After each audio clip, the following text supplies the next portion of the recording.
Hey guys, जैसा कि मैंने आप लोगों को कल इंग्लिश का सॉल्यूशन करवा दिया है, आज जीके का सॉल्यूशन करेंगे। और जो मैं टॉपिक शॉर्ट वीडियो में कवर करवा रही हूँ उसको ज़रूर से कवर करा करो, आपका क्वेश्चन आएगा। और इसमें हम ये देखेंगे कि कौन कौन से टॉपिक पढ़ने हैं, ठीक है। होमवर्क भी दूंगी मैं आपको और बहुत अच्छे क्वेश्चंस भी है। फर्स्ट क्वेश्चन है, आपको एक स्कीम दी हुई है MPLADS, उसके लिए बताया है कि आपको बताना है कौन सा सही है। तो MPLADS स्कीम लॉन्च हुई थी 1995 में, तो ये बिल्कुल गलत है। 1995 में लॉन्च नहीं हुई थी, ये 1993 में लॉन्च हुई थी और ये आपकी सेंट्रल सेक्टर स्कीम है, ठीक। थर्ड में आप देखोगे कि ये इसमें लिखा हुआ है the funds released under the scheme are lapsable, ये नॉन लैप्सेबल है, लैप्सेबल नहीं है। तो सी भी आप करोगे, ए और सी आप करोगे, जहाँ ए और सी है वहाँ पे आप एलिमिनेट कर दो। तो ऑप्शन नंबर 4 आपका आंसर है। एलिमिनेशन मेथड से करना, ज़रूर से क्वेश्चन आंसर आ जाएगा। नेक्स्ट है स्टैंड अप इंडिया स्कीम। जो स्टैंड अप इंडिया स्कीम है ना, ये महिलाओं के लिए, ये बैंक से ऋण ले सकती है 10 से लाख से लेके 1 करोड़ तक का, ठीक है। तो ऑप्शन नंबर 2 आपका आंसर है। कौन सा सही है ये आपसे पूछा है। विश्व जल दिवस, जिसने मेरे वीडियोस देखे होंगे ना उसको ज़रूर से इसका आंसर पता होगा, 22 मार्च को। और मैंने ऐसे भी बताया था कि 22 अप्रैल को आपका पृथ्वी दिवस आता है, ठीक है। 3-4 बार लर्न करवाया था, तो जिसने डेज वाली वीडियो जाके नहीं देखी हो तो जाके देख लेना। नेक्स्ट आपको बोला हुआ है कौन सा पर्यावरण और जलवायु परिवर्तन से संबंधित नहीं है। क्योटो है, दोहा है, पेरिस है, स्टार्ट 1 और स्टार्ट 2 नहीं है, यही आपका आंसर है। नेक्स्ट क्वेश्चन है आपका बोला हुआ है क्लाइमेट चेंज परफॉर्मेंस इंडेक्स के बारे में बताया हुआ है कि बताना है कौन सा कथन सही है। डेनमार्क चौथे स्थान पर है, बिल्कुल सही बात है, चौथे स्थान पर है। डेनमार्क को सर्वोच्च स्थान पर रखा गया है, ये सही है नहीं है। देखो फर्स्ट, सेकंड और थर्ड ये एम्प्टी है, तो फिर इसका मतलब ए भी सही है, ठीक है। तो दोनों सही है। नेक्स्ट कॉन्स्टिट्यूशन से आ गया, और कॉन्स्टिट्यूशन हमारे टारगेट में कंप्लीट हो चुका है, तो ये आपको आंसर ज़रूर से आना चाहिए। किस भाषा को भारत की 8वीं अनुसूची में सबसे बाद में रखा गया है। देखो 8वीं अनुसूची में हमारे पास कितनी भाषाएं, पहले तो कितनी थी, 14 भाषाएं थी मूल रूप से, तो फिर कितनी हो गई अभी वर्तमान में, 22 भाषाएं हैं, ठीक है। कौन सी अनुसूची में भाषाएं, 8वीं अनुसूची में। तो कोंकणी, मणिपुरी और नेपाली ये तीनों एक साथ आई थी, आप लोगों को पता है। तो डोगरी बाद में आई थी, तो इसका आंसर आपके क्या है, डोगरिया है। 92वें संविधान संशोधन 2003 इसमें जोड़ी गई थी, ओके। और नमक मतलब नेपाली, मणिपुरी, कोंकणी ये कब जोड़ी गई थी, 71वां संविधान संशोधन 1992 में। आया समझ में।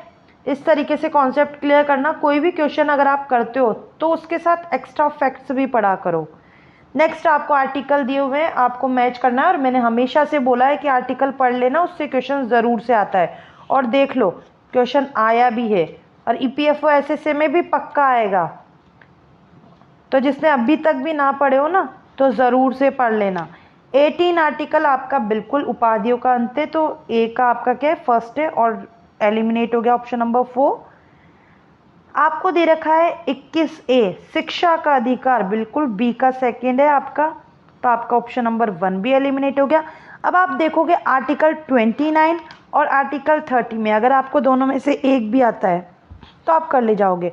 आर्टिकल 29 है आपका अल्पसंख्यक वर्गों के हितों का संरक्षण मतलब सी का क्या है, 4th है आपका, तो ऑप्शन नंबर 2 आपका आंसर हो गया, ठीक है। अल्पसंख्यक के हितों की सुरक्षा, और 30 क्या है, अल्पसंख्यक का शैक्षणिक संस्थाओं स्थापित। नेक्स्ट क्वेश्चन है आपका आर्टिकल पे है, फिर से क्वेश्चन देखो। कॉन्स्टिट्यूशन से आपके 3 क्वेश्चन आए हैं। इसमें आपको दिया है कि आर्टिकल 14 के अंतर्गत विधि के समक्ष समानता का अधिकार विदेशियों के लिए नहीं है, बिल्कुल सही बात है, ये ओनली इंडियंस के लिए है। नेक्स्ट है आर्टिकल 16 के अंतर्गत अवसर की समानता केवल भारतीय नागरिकों तक सीमित है, तो ये बात भी सही है, तो ए और बी दोनों आपके सही हैं। नेक्स्ट आपसे हद इजी क्वेश्चन है, राजस्थानी नृत्य का एक प्रकार नहीं है, ये पूछा हुआ है। मैंने कहा था डांस से क्वेश्चन आता है, तो जिसने डांस की वीडियो ना देखी हो ना जाके एक बार देख लेना। घूमर है, कालबेलिया है, 13 ताली है, दल खाई ये नहीं है, तो आपका आंसर है ऑप्शन नंबर 3। नेक्स्ट है कौन ओडिशा की रेत कला का प्रमुख प्रतिपादक है। देखो केलुचरण महापात्रा भी ओडिशा की है और आपसे क्वेश्चन पूछा जाता है केलुचरण महापात्रा किसकी है, ओडिशा की। इसका आंसर है आपका सुदर्शन पटनायक। नेक्स्ट क्वेश्चन कुछ मैं होमवर्क में भी दूंगी आपको। कौन सा कथन सही नहीं है आपको बताना है। तो जो पारिस्थितिक तंत्र है ना उसमें जीवीय और अजीवीय दोनों घटक शामिल होते हैं, ये बात सही है। और सेकंड आपको दे रखा है कि इसमें केवल जीवीय घटक शामिल होते हैं, तो ये बात गलत है और आपसे यही पूछा है कि सही नहीं है, वो आपको बताना है। नेक्स्ट आपसे ला नीना के बारे में पूछा है और ये सबको पता है कि ला नीना अल नीनो का विपरीत स्थिति है, ए आपका सही है। ला नीना में उष्णकटिबंधीय प्रशांत व्यापारिक पवनें बहुत तेज हो जाती है, बिल्कुल सही। तो ए और बी दोनों आपका सही है। नेक्स्ट आपका है नेक्स्ट क्वेश्चन 40% से अधिक क्षेत्र वनाच्छादित किस समूह में रखा गया है, ये आपको होमवर्क में करना है, ठीक है। ये आपको बिल्कुल होमवर्क करना है। इसका आंसर मुझे कमेंट बॉक्स में बताना। मेजर ध्यानचंद खेल रत्न पुरस्कार 2022 का विजेता अचंत शरत कमल टेबल टेनिस से रिलेटेड है, याद रखना। नेक्स्ट आपसे बोला है 2023 अप्रैल में छत्रपति शिवाजी की प्रतिमा का अनावरण कहाँ किया गया था, मॉरिशस में किया था। 2023 के करंट आ रहे हैं तो 23 को आप फोकस कर लेना। हस्तशिल्प उत्पाद को मई 2023 में ज्योग्राफिकल इंडिकेशंस जीआई टैग मिला है। जीआई टैग में आपको कल कवर करवा दूंगी सारे, ठीक है। जीआई टैग से क्वेश्चन आ रहा है। तो जो संबल हॉर्न क्राफ्ट है ना, ये है आपका आंसर। इसको अभी मई में जीआई टैग मिला था। नेक्स्ट आपका आंसर है क्वेश्चन है नेक्स्ट आपका राजस्व प्राप्ति के बारे में कौन सा कथन सही है ये आपको बताना है। तो ये प्राप्तियां सरकार पर दायित्व तो नहीं डालती, ये बिल्कुल सही बात है आपकी, ए सही है आपका, ठीक है। तो ये एलिमिनेट हो गया। अब आपको देखना है बी और सी में से उन्हें कर और गैर कर राजस्व से विभाजित किया गया है, बी बिल्कुल सही है, ए और बी दोनों सही है, ऑप्शन नंबर 1 आपका आंसर है, ठीक है। नेक्स्ट आपको बोला है भारत में कुल उत्सर्जन में कृषि और संबंधित भूमि उपयोग के कारण, ये आपका 2022 का ही करंट अफेयर है। देखो होने वाला उत्सर्जन का हिस्सा कितना प्रतिशत है, ये भी आपको होमवर्क में करना है। मैंने अभी तक सिर्फ 2 क्वेश्चन दिए और वो भी हद इजी 1 लाइनर क्वेश्चन ही है, सारे स्टेटमेंट बेस्ड तो मैं ही करवा रही हूँ। नेक्स्ट आपका है राजकोषीय उत्तरदायित्व और बजट प्रबंधन अधिनियम 2003 के बारे में कौन से कथन सही है, ये आपको बताना है, ठीक है। यह केंद्र सरकार के राजकोषीय घाटे को जीडीपी के 3% तक घटाने के लिए समुचित उपाय करने के लिए अधिदेश प्रदान करता है, ये आपका बिल्कुल सही है। तो ये आपका एलिमिनेट हो गया, ठीक है। नेक्स्ट आपको दिया हुआ है बी जीडीपी का 1% तक घटाना और राजस्व प्राप्तियों को 1.5% तक घटाना आवश्यक है, बी आपका बिल्कुल गलत है, तो ये आपका एलिमिनेट हो गया। अब रहा सी ऑप्शन की बात। सी ऑप्शन आप चेक करके बताओगे कि सही है या नहीं है, ओके। नेक्स्ट है आर्थिक सर्वेक्षण 2022-23 के अनुसार वित्तीय वर्ष 22 में सेवा क्षेत्र की वृद्धि दर कितनी थी सेवा क्षेत्र की वृद्धि दर 8.4%, ठीक है। नेक्स्ट आपका है आपको मैच करना है पॉलीएंड्री, पॉलीजनी, एक्सोगेमी, एंडोगेमी। पॉलीएंड्री क्या होता है, पॉलीएंड्री होती है एक स्त्री द्वारा अनेक पति रखने की प्रथा, ठीक है, ये याद रखना। ए का क्या है आपका ऑप्शन नंबर, ए का 4th है जो ओनली ऑप्शन नंबर 2 में दिया हुआ है, हम बाकी को भी देख लेते हैं। पॉलीएंड्री एक स्त्री बहुत सारे पति रखती है। पॉलीजिनी क्या होता है, एक पुरुष अनेक पत्नियां, ठीक है। पॉलीजिनी याद रखो, जीनी लड़की है तो मतलब बहुत सारी पत्नियां। एक्सोगेमी क्या है, इसका अर्थ इकाई से बाहर विवाह। और एंडोगेमी अर्थ इकाई के भीतर, एंडो मीन्स इथर, एक्सो मीन्स बाहर, ठीक है, एक्स बाहर चली गई। बहुत अच्छे तरीके से याद करा रही हूँ।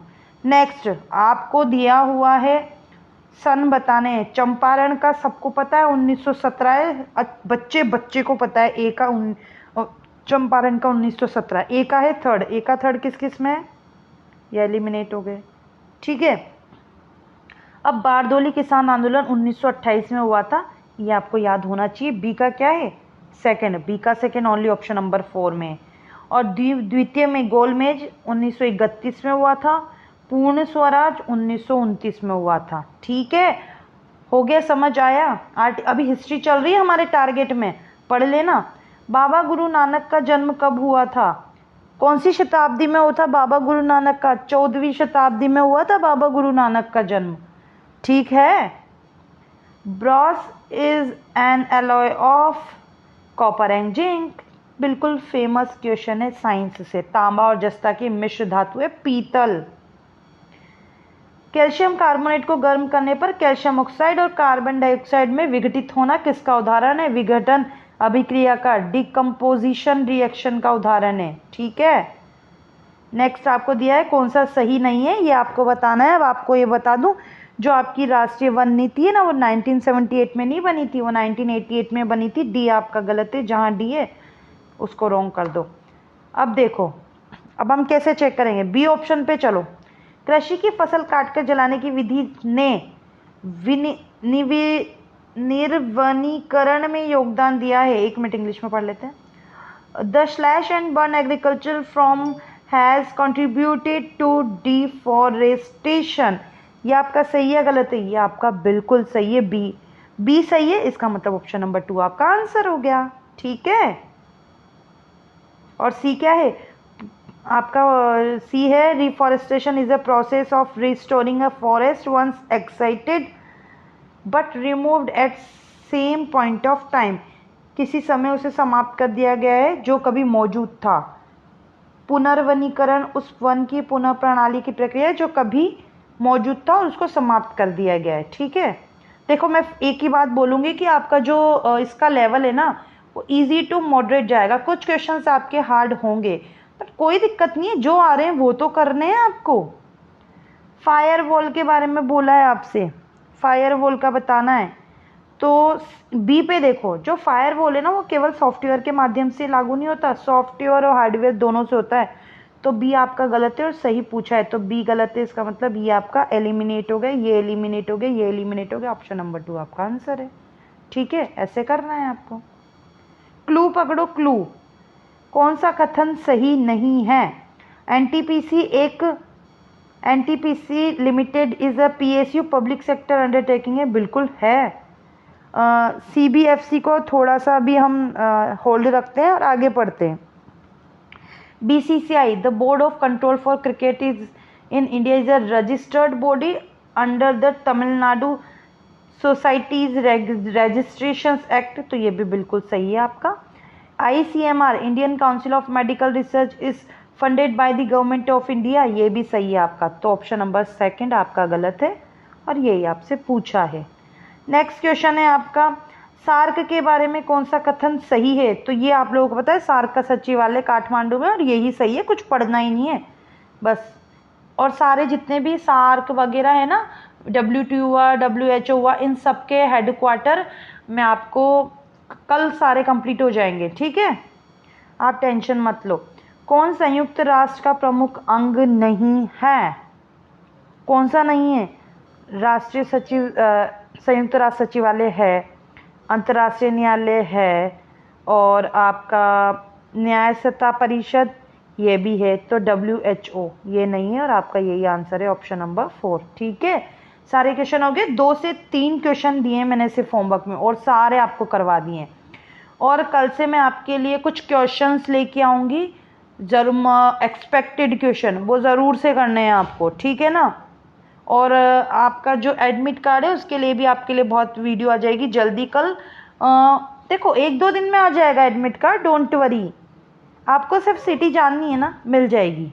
ओके, और ये सारे करवा दिए मैंने आपको, जो होमवर्क में दिए वो ज़रूर से करना। कुछ भी क्वेरी हो कमेंट बॉक्स में कमेंट करो। मिलते हैं नेक्स्ट वीडियो में। Till then keep learning, keep revising. Bye bye.